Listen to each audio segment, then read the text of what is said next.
Okay, we are recording. Hi everyone, and welcome again to my audiovisual channel. My name is Gabriela Handal. I'm a draftsman and your host for this podcast, A Conversation About Art. With these conversations, I'm doing long-term research on the meaning of art and beauty through conversations with colleagues in different artistic fields. Today, I bring you episode 110 with artist Ryan Brown. If you enjoy this video, please like and share all the videos and subscribe because these actions are very helpful. You can help even further by checking out the links in the description. Ryan, welcome to A Conversation About Art. You are episode 110. Please tell our listeners and viewers who you are and what you do. I'm Ryan Brown. I'm an artist. I don't know what title I would put myself in: representational artist, realist artist, traditional artist, classical artist. I don't Mm. know, whatever you want to call it. I, I work in Utah. Might actually be moving to Seattle soon. Uh-huh. to to start a school up there. Actually, just got off a call with somebody talking about it further, which is exciting. That's a whole nother thing. But yeah, I've taught. I went to the Florence Academy and then came home to Utah and started the Masters Academy of Art. So I've taught there for 14 years, and then yeah, more recently talking about expanding that to something more significant in Seattle. So yeah. Okay. Um, yes. So you're gonna move to Seattle in order. Is that gonna be temporarily so that you can open up the school there? Because you have a school in Utah as well, no? I recently shut the school down in Utah and Okay. have been doing online mentoring. Mm-hmm. Um, there wasn't a whole lot of community support for it. I wasn't sure if it would ever find that support. And so, I was just kind of diving into doing my own work and focusing on that for a little while. Mm-hmm. And then I got a call from this guy in Seattle who wants to do something, and I shared my business plan with him and my grand vision, which is quite grand, and he loved every part of it. And so we've been in discussion since, I guess, just before the first of the year, or just around the first of the year. And yeah, he just recently bought a 18,000 square foot building. He's looking at buying a whole city block next to that. Mm-hmm. Yeah, he's already bought a building directly across the street from the Seattle Art Museum, which he's turning into a museum, a 19th century art museum. He's already got over 170 19th century pieces that he continues to add to, and he's going to be spending, I don't know, around $40 million renovating that building to turn into a Oh my world class God. museum. Yeah, so it's quite significant, and every grand idea I've ever had and wanted to pursue, he's loved and wants to uh, fund it. So yeah, we're at the very beginning, and there's a lot to figure out, but Sure. um, the idea is a sort of revival of the Prix de Rome, where yeah, students that come would already have a foundation, and it'd be more of a finishing school, more of a master's level focus on not just skill development but picture making Mm. and composition and narrative, and students would get paid to be students, Oh, so that they interesting. would the financial constraints of going into debt for tuition or trying to figure out how to afford to focus their efforts on making their best work.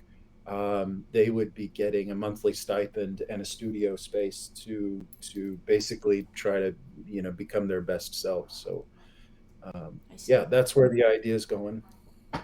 Okay. Um. Yes. That seems interesting that you had to close out the school that you opened in Utah because one of the things that I wanted to ask you or comment on at least so that you could tell me what you think about it is precisely that there's this. I mean, I've never been to Utah, but I have the impression that there's this like desire for, or interest at least, in classical type art, classical type architecture, because I mean that is, I mean, Jeff Hines is there. I don't remember if I have his name right, but and Micah Christensen, who I know. I mean, you've talked, or I mean, I don't know how your relationship with him, but you know Yeah. him, and you know he Mhm. has like his own. I forget the name of his business, but you know Yeah. Anthony's he fine art. Yeah. yeah, yeah, exactly. So, and I mean, there's like the classical Utah Society, I think, which I found through either you or Micah because I was looking at stuff on the internet. Hmm. But you know, at the same time, so I'd like your, you know, if you could comment on that. But at the same time, because you know, obviously Utah is not the only place that has an interest in kind of, or you know, like this, just looking at well-made representational art in general. Because I also have the impression that there's a, and you can also tell me what you think about that. There seems to be a desire for that very thing, just I don't know, in a lot of places, because there's lots of ateliers now, for example, and there's also there's you know there's the kitsch people, you know, yeah. So just what do you think about these things? Yeah. It. I think there's a reality to our art world that I think is very unfortunate, and that is that it's very different than what it used to be. From the Renaissance through the 19th century. One of the things that I think is very disappointing in our current art culture is that artists tend to create art by themselves. They have their own studio. They make their own work without collaboration. And the first time that other people get to see it typically is when it's finished and on a gallery space, or they throw it up on social media or whatever. And I don't think that that's how art was made traditionally. I think that the majority of artists were getting together quite regularly and offering critical review and discussing ideas and really really pushing each other. You have that in other areas, like if you're going to write a book, you have editors. Mm, You might have several editors. mm, If you're a musician, you have the other musicians that you collaborate with, and you have producers. But artists don't have that today, and I think that we kind of create in our own closets, to our own detriment.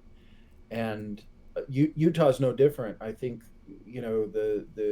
there's a lot of conversation. There's been conversation about doing a significant school here for 15, 20 years, but there's just it seems like those are just voices in the wilderness, and they're isolated, and nobody's really got together to do it together.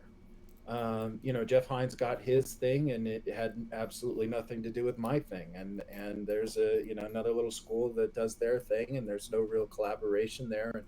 And Mike is very very busy with his business, and very good at what he does.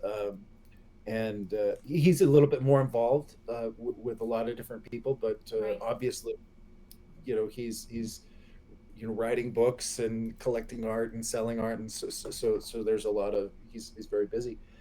um, but also the main thing is that we have the patronage has changed, and patronage isn't what it used to be either. So um, one of the first conversations I had with Micah when I first met him, I don't know how long ago, in 2005 maybe, was he was asking, where are the modern day Michelangelos? And my retort was, where are the modern day Medici's? Mm, I think that we have genius out there. It's just not as supported as it used to be. And mm, that's the patronage aspect. And if we can get this thing going in Seattle, I think the real um, the part of making it successful that most schools don't have is that the deep pockets that are willing to spend money on making this special. Mm-hmm. That would be the sort of revival of patronage, and I don't know that you can have one without the other. The creation of great masterpieces without great patronage and great vision on both sides. I don't know how to solve that globally, um, but I think that that's why you have a lot of discussion from the Institute for Classical Art and Architecture that exists in Utah, Mm-hmm. uh, and the you know Micah Christensen with his art business, and schools like mine, the Masters Academy of Art. Um, I think they would do a lot more together, and they would have a lot more collaboration, and it would be more significant if it had greater financial backing. But at the moment, I think that's the one key that doesn't exist. Yeah. Okay. I mean, that makes perfect sense. Uh, just give me a second. I kind of had a bubble there. That makes sense. It makes sense that there's,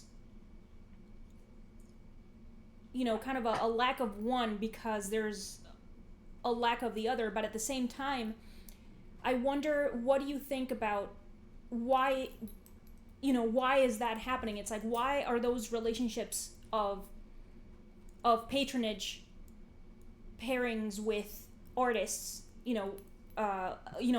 Medici Michelangelo style, or whomever, like that style of relationship. Why do you think that's not happening?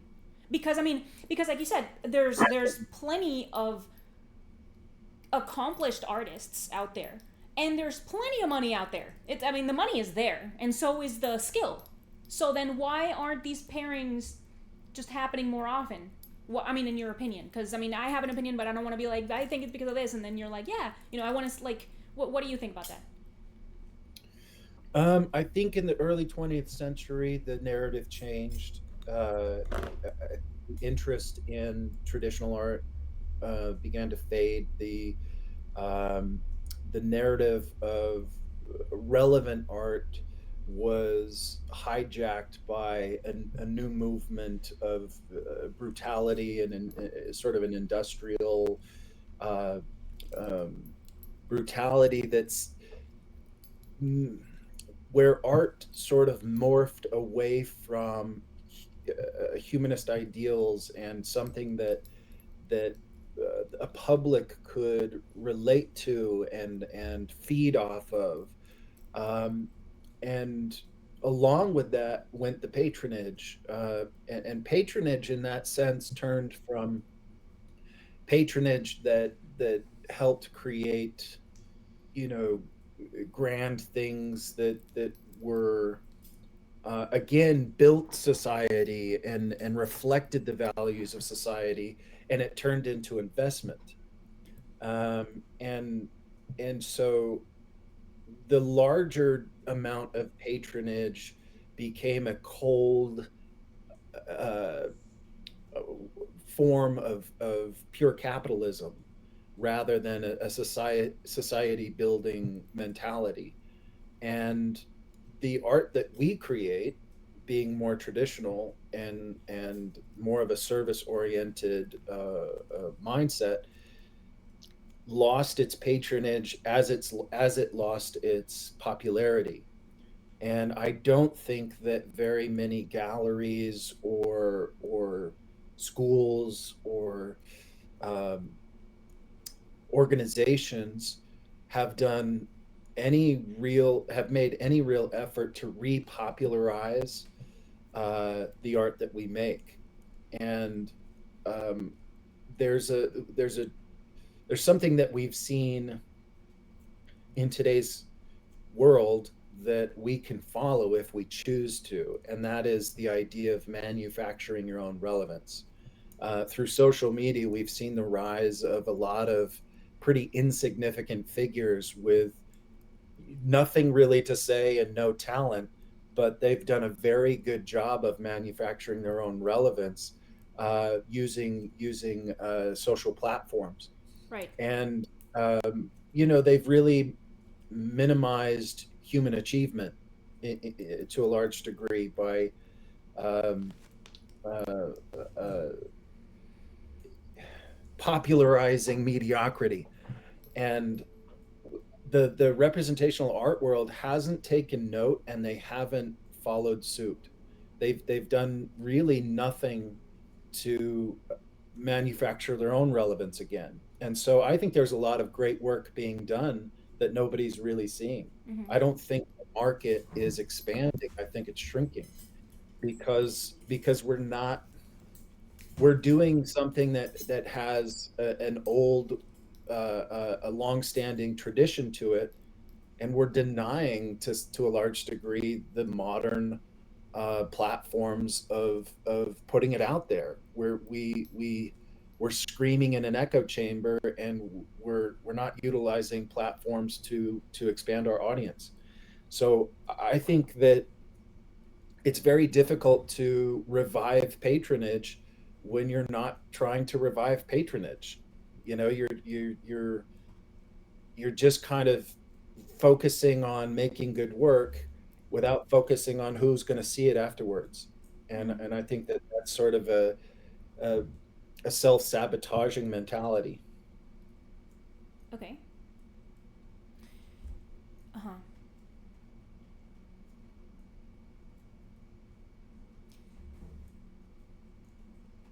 Okay. Um.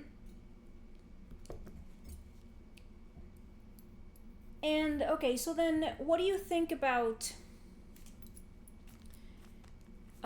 What do you think about this thing of an artist making who makes whatever it is that they make, thinking that, or kind of like this generalized idea that an artist involving himself on either marketing or like the business side of art, like anything that involves money, like what you're saying, so that they can get the work out there. So for example, say that I did that, because I do representational work as well, um, and it's not classical, but it's still representational and whatever. Um, it's it's like a lot of people think that if an artist dips their toes or starts or like has this skill for the marketing, for the social media, like you were saying, it somehow tarnishes the work. And it seems to be kind of like it seems to be really pernicious, or just consistently present kind of in the air somehow, similarly to the idea of the starving artist, for example. Like a lot of people think that if you choose to be an artist, you're just going to be broke your whole life or something. Similarly, people think that if you involve money in your practice in any capacity, that you're tarnishing your work and that your work is not legitimate. So I don't agree with that. I don't. I mean, I don't use. I don't use the term capitalism, because that's like a communist. It's like a Marxist term. Like, I like the term free market. Like, I don't think that's a negative thing, and I don't think it. And like, part of that, and I think part of kind of trying to think that way is exactly what you're talking about, which is manufactured. What was it? Manufactured what? Manufacturing your own relevance. Manufacturing your own relevance. Um, do you think that has something to do with it? That there's this idea that if an artist does those things, either marketing or like the administrative part of art, that tarnishes their work. Like, do you think that's negative that an artist does that? Do you think that an artist should only make work and that's it, and be completely ignorant, basically, of all the other basically necessary skills for running a business? What do you think about that? Well, if you are independently wealthy and you do not have to consider the realities of the the economics of your life, then maybe you can exist with that mentality. Mm-hmm. Maybe you can sit in your studio and make whatever you want, and not care if it's seen or not, and not care if it's promoted or not. I don't know many artists who have that luxury. Um, but I think that for most artists, if you choose to make this a profession, then you have to understand that it is a business. Mm-hmm.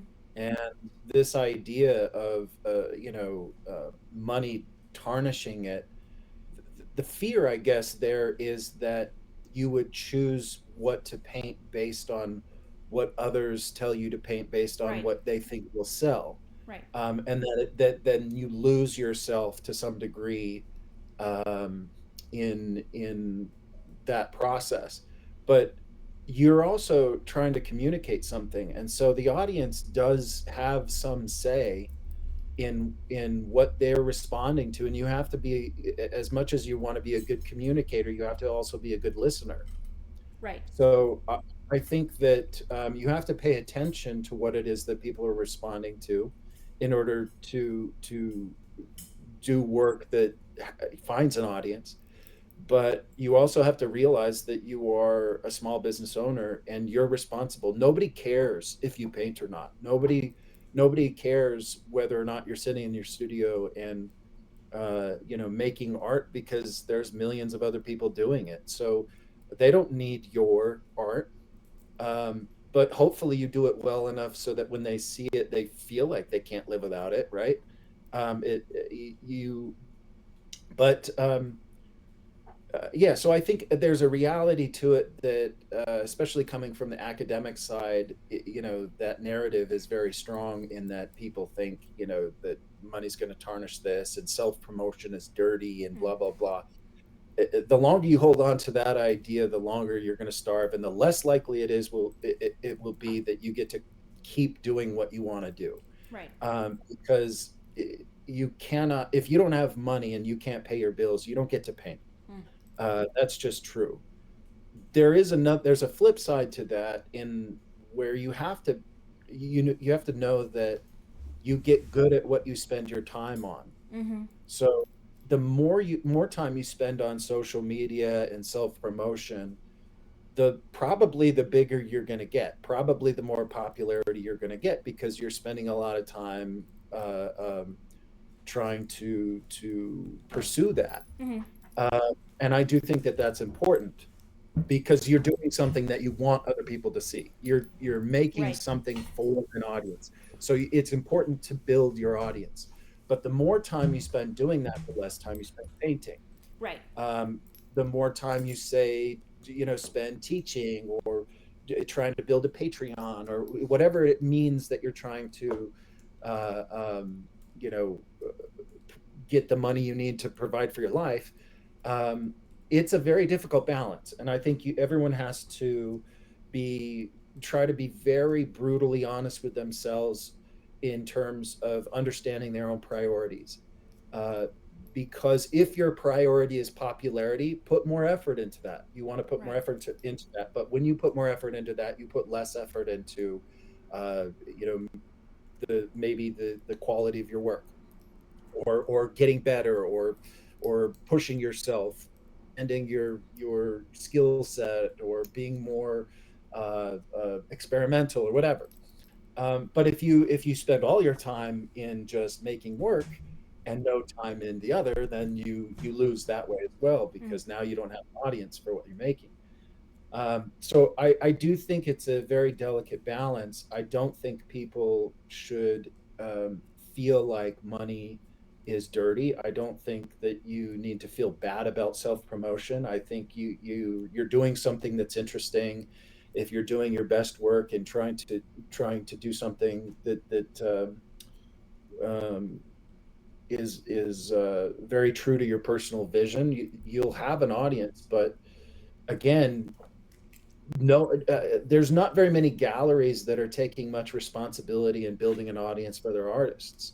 So unless you have an agent or someone out there, marketing you and doing all the things to promote you and get your work out there, then that's your responsibility. You Mm. have to do it. You have to fold that into your business plan and the way that you manage your time.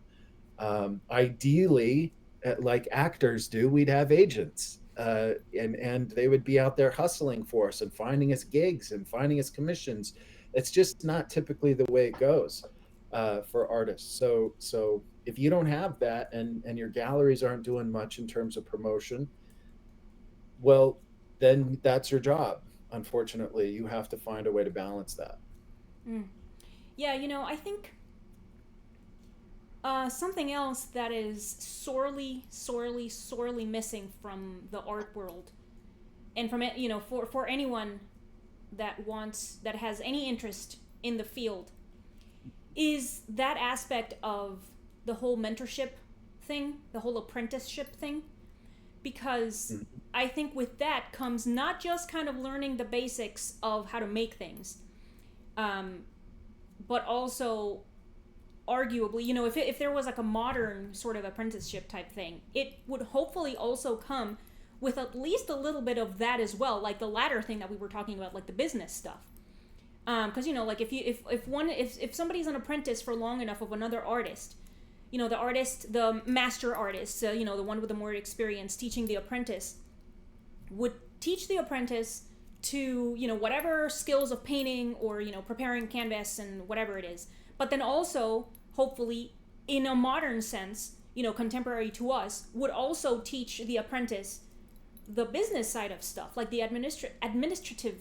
I don't know where the accent is on that word, but anyway, what do you think about that? Because I mean, I certainly, and I mean, I feel like it's painfully missing, because it's like, if there are no bases, if there's no kind of foundational type knowledge, then the person that has the interest in whatever it is, then they have to figure those bases out. And then in a way, that is a fucking waste of time, because like you spent all that time trying to learn the basics to then find your way, to then try to figure it out. And it's like how old is a person when they start kind of feeling confident in their footing in art, at least? Do you see what I'm saying? What do you think about that? It's like I Yeah, get I and get I get frustrated thinking about it, because I mean I am feeling it now. Just like I've been feeling it for a while. yeah, it's a different world. I mean, we spend so much time focusing on skill development, and I know at the Florence Academy, you're at school 10, 12 hours a day, 5 days a week. You're so overwhelmed by all the effort it requires to develop the skills to make paintings. And then the idea is that when you get out, you're going to have a studio, and you're going to continue this process of creation and making beautiful works.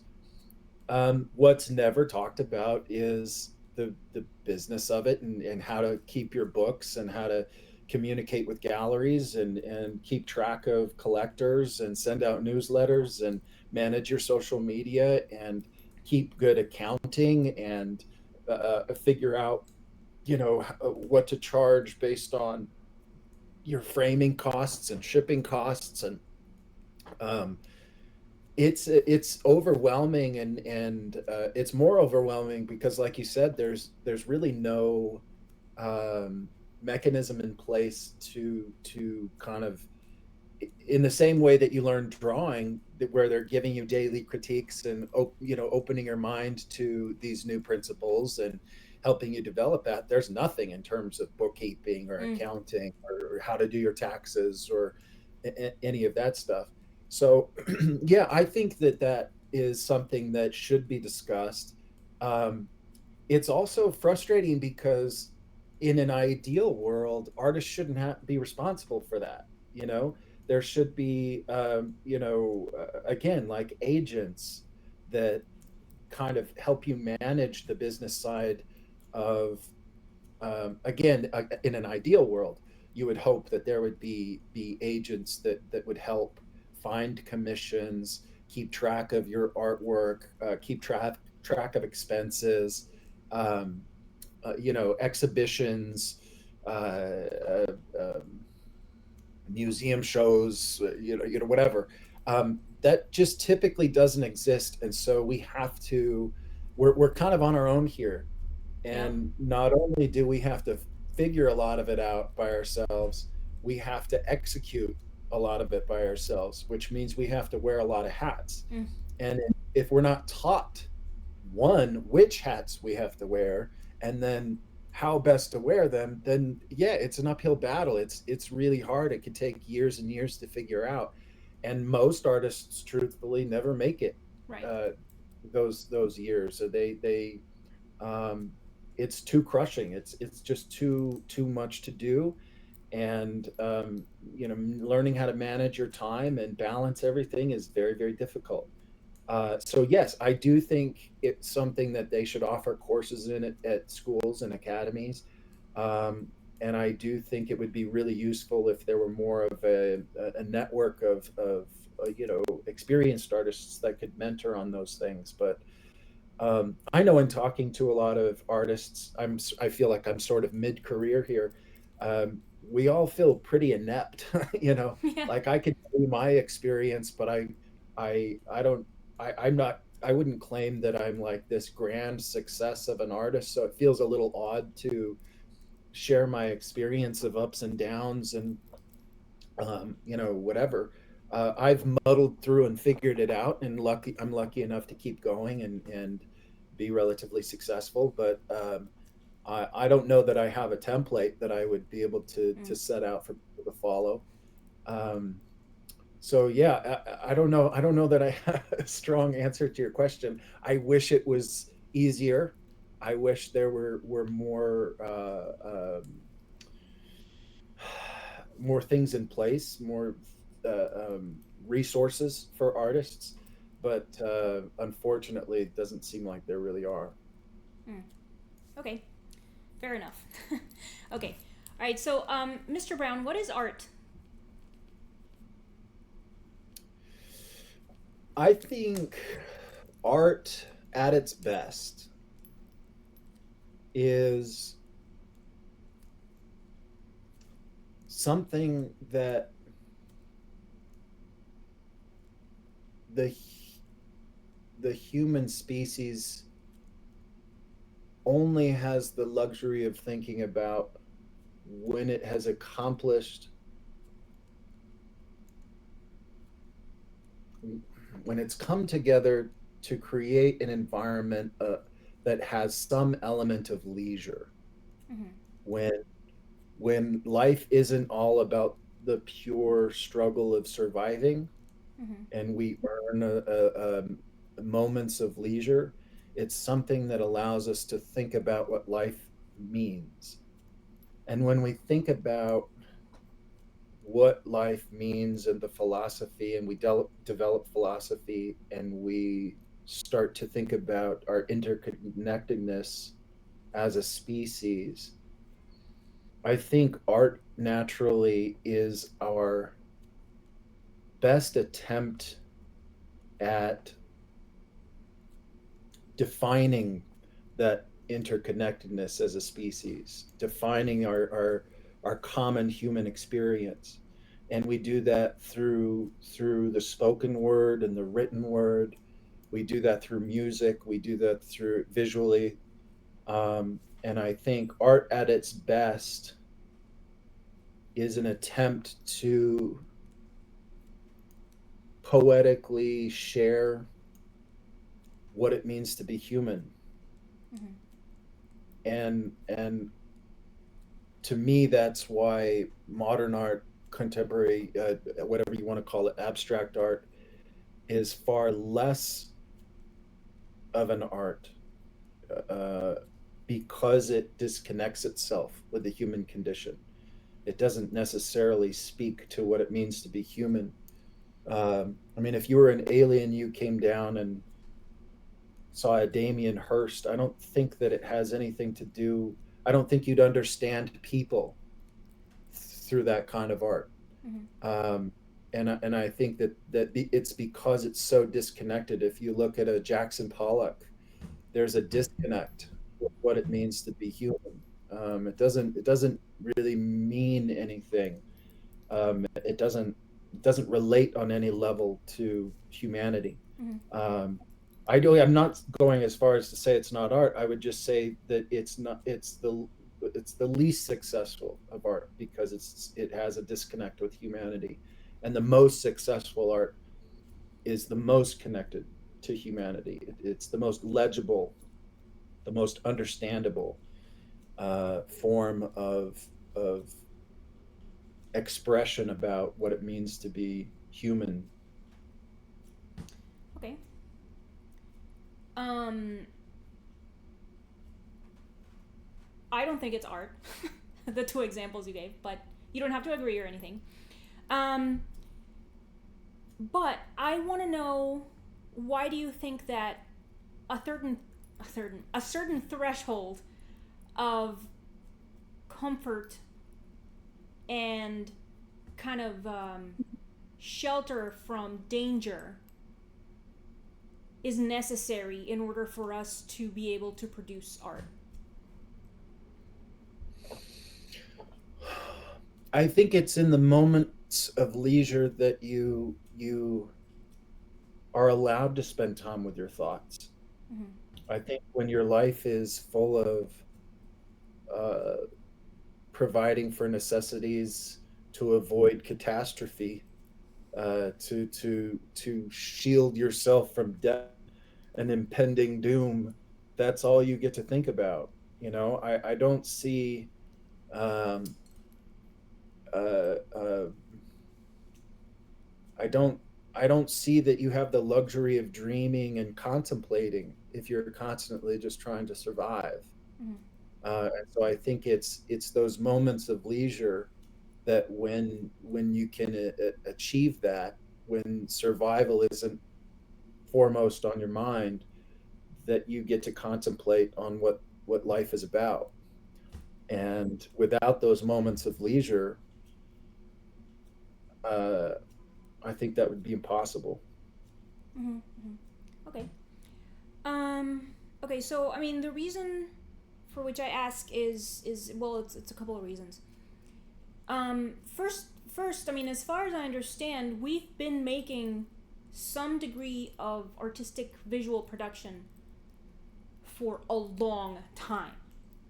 Um, there's like all of the caves. There's like the little Venuses, for example. There's other things that are not like the images of the hands and the other drawings of the bison and stuff, but there's like these kind of cup indentations, kind of circular indentations in walls, for example, that are very, very like hundreds of thousands of years old. Meaning that at those times, I don't remember how many years back those date, but they're old. And, um, at that, I mean, if we're living in caves, that's really not that safe. And it's like, it's like that's not strictly safety because like a whole other creature could be living in there, for example. It could flood. You could be stuck in the cave, for example, and also there's not necessarily guaranteed access to food, for example, either. The survival of your young is not guaranteed either because we don't have kind of like certain technology. We didn't have like certain technology to take care of newborns and stuff. I mean that this type of stuff. So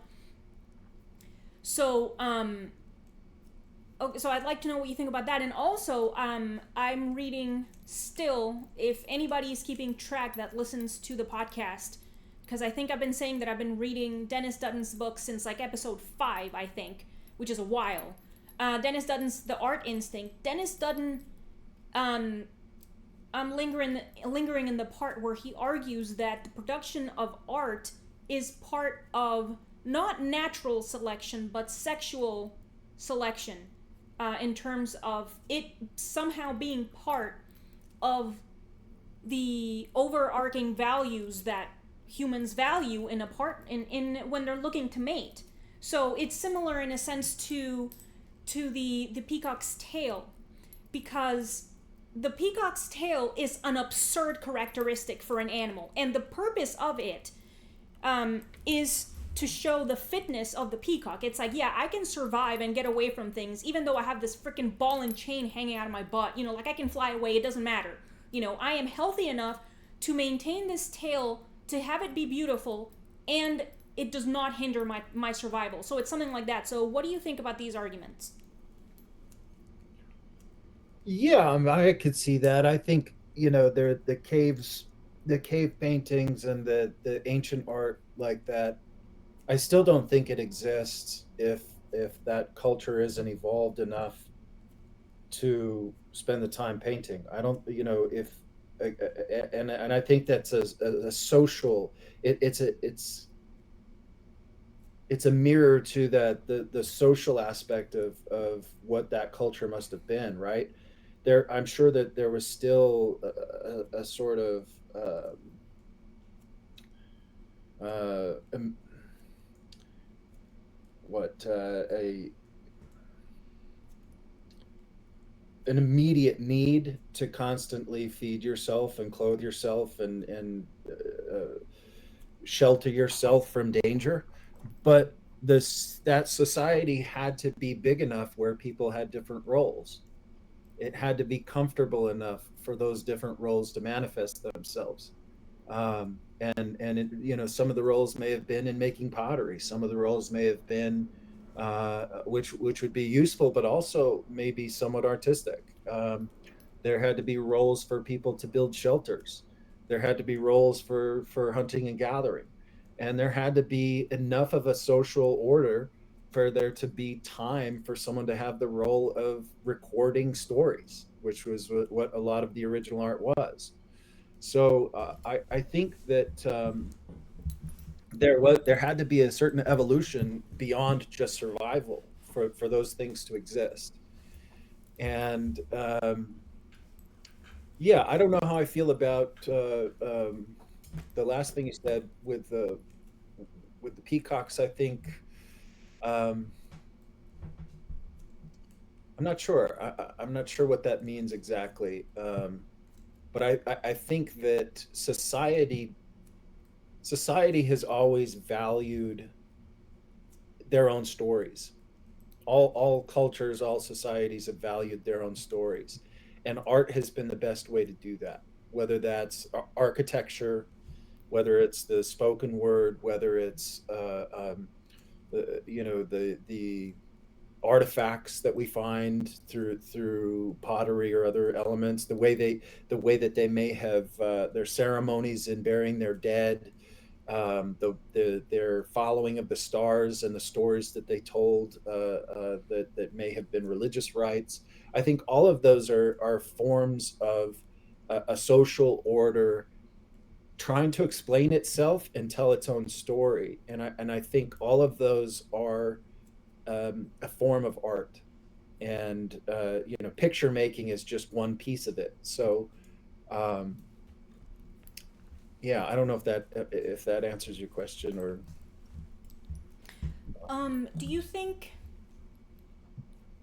Do you think art being do you think the possibility of art having a role in survival and it being necessary, like eating and breathing and reproduction, do you think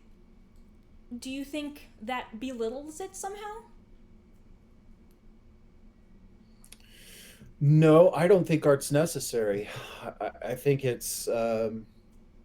I think it's a luxury.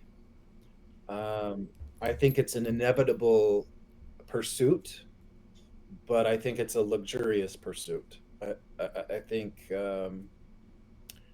I think no, I don't think it belittles it. I think it enhances it. I don't think that it's a necessity like eating or breathing. I think, but when that necessity of eating and breathing, you can relax a little bit on when you feel confident that those things are more guaranteed, then art is one of the next steps of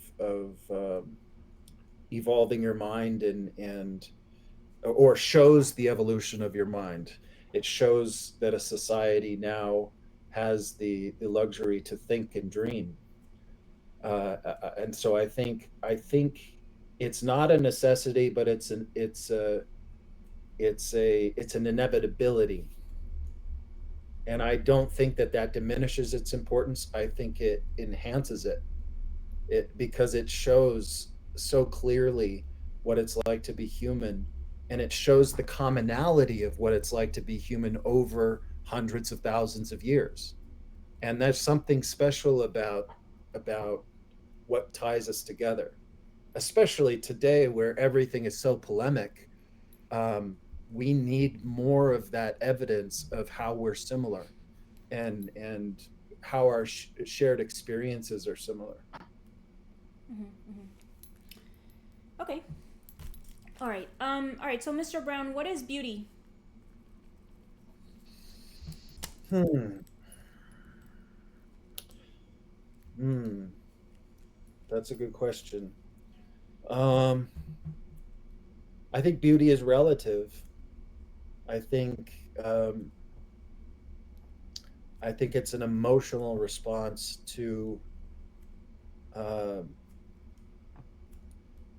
it's an emotional response tied to our senses, and that is different for each individual because we bring to our experience our own history and perspective. And I think every individual on the planet has an individual perspective.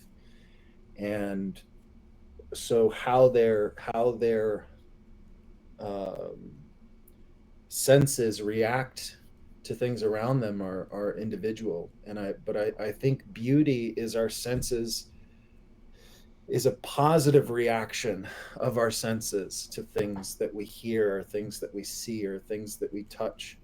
um, yeah, it's a sort of carnal sensory perception. Mm-hmm, I don't mm-hmm. know if that makes sense. That's, I don't know. Um, yes. That makes me think a little bit of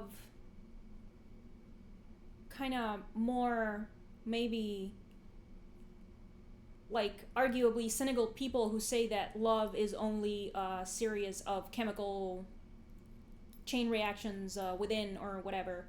Um, I mean, do you think the experience of beauty is limited to that? Or I mean, that's what I understood from the latter part, because I mean, I agree that there's some degree of um, sometimes some people do like different things from other people, of course, because people will have different tastes or whatever. But that's not like I feel like that doesn't refer to the experience of beauty itself, and like trying to understand what beauty itself is. You see what I'm saying? So what do you think about those? What do you think about that?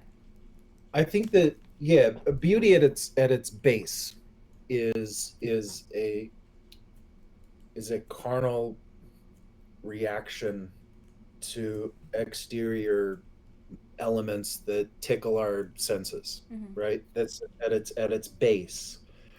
I think as we grow and mature and become more educated, we're able to understand beauty on a much deeper level. And a lot of that can be is it comes from I don't want to use the word indoctrination, but I know how many people have you heard talk about a Jackson Pollock or a de Kooning, or whatever, in terms of how Rothko, in terms of its beauty, and they just gush about how beautiful it is. I think that is a conditioned response. It's not a natural response.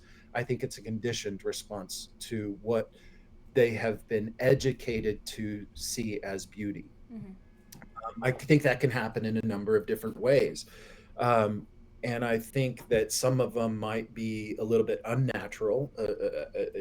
That sort of depth of feeling for a Jackson Pollock, to me, is a little bit of an unnatural conditioning to what you might find beautiful.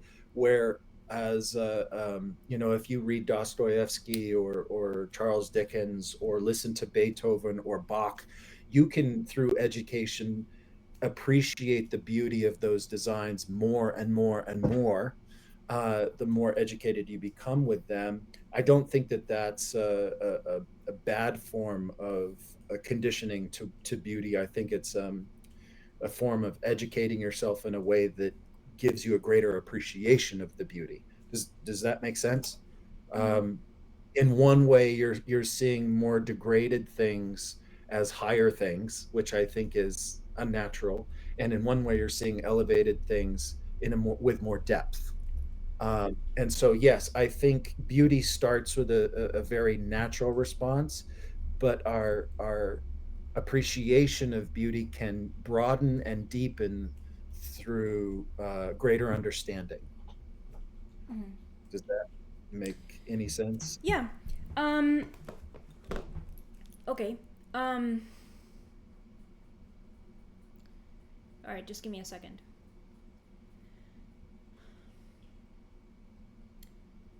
Um.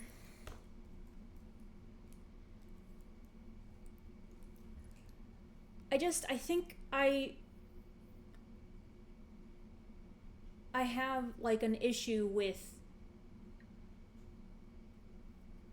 with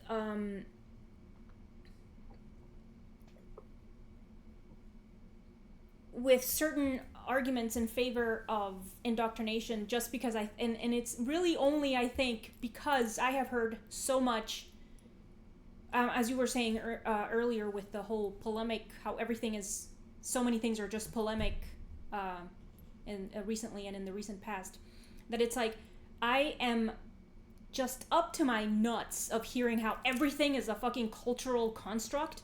I'm tired of it. I think it's absurd. Um, and so like I guess I think that in the case of, and I guess the other thing is that certain things being ascribed the quality of beauty and the category of art, like the Rothko, like the urinal, the Pollux, and this type of stuff. I mean, that's not new, obviously. And I think the reason we're thinking that it can be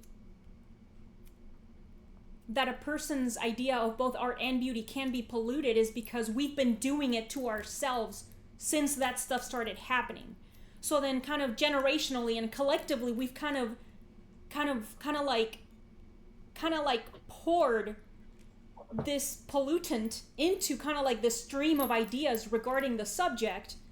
And so, like, it's had it has its effect, but at the same time you still have, and thank God for these people that are like, my 5 year old could do that, for example, or like, that doesn't look like art to me, because like, I think, it's really difficult, to actually override like the natural, like nature's own circuitry of stuff that actually works. And I really like that, and I think that is also the reason for which there is almost like a revival in a way. That's why there's so many ateliers now, for example. Like, it's like that's why now, when there's more and more are gonna keep starting. It's like, that's why you're gonna start a school, hopefully, in Seattle. um and that's why there's kind of like it's like there's so much desire for representational art, because there's something like within that knows that a lot of the stuff that usurps the name of art is just not art, you know and a lot of the things that are ascribed beauty are not beautiful. And it's like, no, I mean, if I take a canvas and just paint a huge paint of color on it, that's not, it's not strictly beautiful. It's not beautiful, it's not art. My 5 year old can do that. Yes, your 5 year old can do it. You see what I'm saying? So I just think that, um I mean, I was trying to present it as like a kind of like a counterpoint, and not as my opinion, even though I think it's kind of my opinion, at this point, in because I mean, because like I was saying, I mean, I'm tired of the, or I don't think I said it specifically to you, but I'm tired of the, oh, art can be anything, beauty is in the eye of the beholder. I'm tired of it, and it has never felt right to me. Um, anyway, so yeah, what do you think? Well, yeah, I'm tired of the farce of modern art as well. But I also am sympathetic enough to say that my taste isn't everyone's taste, and my experience isn't everyone's experience. So, I want to leave room for people to like what they like, and I think there's room enough in the world for everything. But I don't like I don't. So what I think is every society, every culture, the more comfort it has, the more leisure it has, the more opportunity it has to uh, follow tangential thoughts, to go into all kinds of spider webs of philosophy, and philosophy that expands your thinking, and philosophy that undermines all the thinking before, and challenges everything, and blah blah blah. What we're seeing with politics is evidence of a very very what leisurely culture. What we're seeing with religion is something that's evidence of a very very leisurely culture. What we're seeing with art is evidence of that our society has gotten to a point where life is very very easy. um, and I think that when you I used to read a lot of Louis L'Amour, and it talks about these people that traveled west early in America. And it says, our leisure was bought with hardship, that most of Mm-hmm. their time was spent surviving. And so, because their leisure was so hard won and they had so little of it, it was very, very valuable. And so they would spend that leisure on the best things, reading the best books, and uh, um, um, uh, uh, having the best conversations possible. Well, now that leisure is cheap, we have the luxury of spending it on whatever we want, which is can be all these insane tangential thoughts and self-indulgences, right?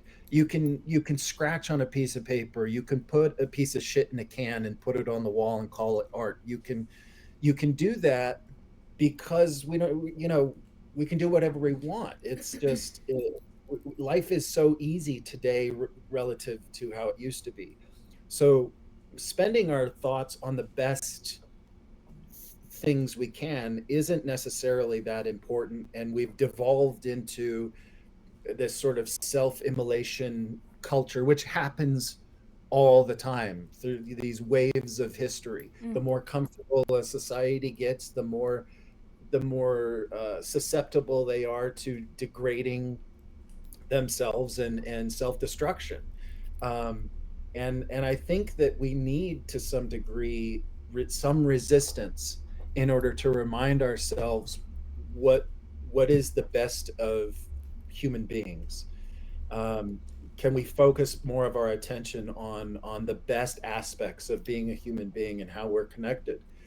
um, and yeah, I think what we're seeing with modern art is uh, just that over amount, the cheapness of leisure that leads to very very mediocre, mundane, ridiculous things getting attention. We see it in pop culture, we see it in music, we see it in movies, we see it in literature.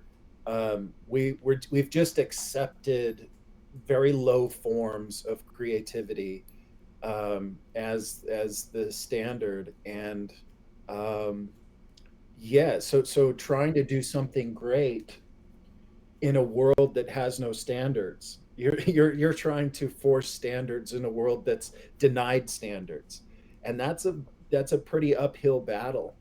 I don't have an answer for it. I think the best thing you can do is understand your time, understand that popularity is king, and do your very best work. Try to do something that builds society and feeds society, and then find a way to popularize it, find a way to use the platforms available, and show people how special it is. And I think, like you said, when somebody goes into a modern museum, they say, my 5-year-old can do it. That's a natural response. Mm. That is an unconditioned, unindoctrinated response to bad art.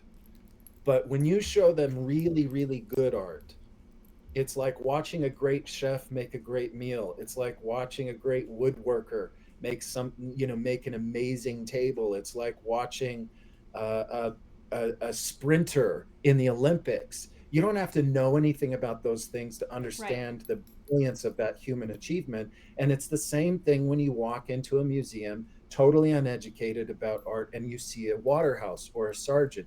There's a natural reaction to the human achievement aspect of great art, and there's a natural reaction to art when it speaks clearly and is understandable and speaks to the common human experience. So that will always be powerful and it will always have a place. Our problem as artists is we suck at marketing it. That's it. It's just it's the special art, the great artists, the great art is being made. There's just not a spotlight on it anymore. Right. So again, we go back to manufacturing your own relevance. If you want there to be a louder voice, we're responsible for amplifying the voice. Of course, we're responsible for doing our best work, but we also have to make it relevant in a world where the loudest megaphone is held by the absurdists. Okay. Did I go off on a tangent there? I hope I. No, no, no, not at all, not at all. I think that's very. I agree. I mean, I agree with you. I agree with you. But we have Mr. Brown. We've broken the hour long mark of our conversation. So I'm going to start to close it out. And I think these what you were saying just now is a good place to end it as well. Particularly the part about each artist doing their best work and promoting that. Um, so, is there anything you want to add? Where can people find your work? Do you have any? Well, maybe you want to talk more about the school that you're going to be opening, hopefully in Seattle. Yeah, I mean, I've got my website is ryansbrown.com, Instagram Ryan S. Brown. I have a YouTube channel called the Masters Academy of Art. I've got my own podcast called the Unvarnished Podcast, which Yes. is on the YouTube channel. You can find it on Spotify and Apple, wherever. Um, yeah, I the Seattle project is kind of moving along, and we're hoping to start in the fall, which is very ambitious and crazy. But yeah, we're Very just kind ambitious of indeed. yeah um, we're going to start recruiting students and faculty here out here pretty quickly, and the whole idea is is to take people that have a solid foundation in drawing and painting and give them a fellowship to focus their attentions on making significant art that speaks to the human condition, which includes composition and narrative and multi-figure narrative, and give them a space to do that and create an environment and a culture there of collaboration and um, so and have that tied to a museum. We'll probably start an annual salon as well, Nice.